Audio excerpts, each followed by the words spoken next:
มื้อนี้สิมาอธิบายหรือว่ามาเรียนมาทบทวน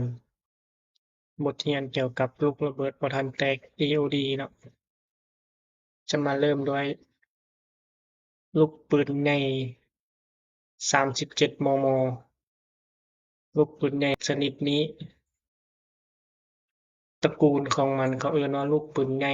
ชนิดของมันเป็นเหลาแสงลูกเจาะเกาะผลกระทบเจาะทะลุสามารถเจาะทะลุได้เลยเนาะต้นฉบับมาจากประเทศรัสเซียรุ่นนี้ที่เราอ่านอยู่นี้เนาะ ภาคส่วนที่พัวพันกันกับบ่มีเนาะการเคลื่อนย้ายอิงใส่ตามมาตรฐานของแต่ละองค์กรหรือว่าบริษัทเนาะรูปร่างหน้าตาและสัดส่วนก็จะประมาณนี้นะทั้งหัวของมัน37 mm หมายถึงว่ามิลลิเนาะความยาวของหน่วยก็ประมาณ384มิล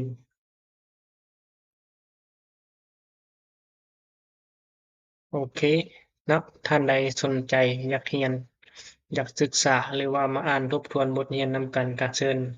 ติดตามกดไลก์กดแชร์เบิ่งในช่องของข้าพเจ้าได้เด้อขอขอบใจ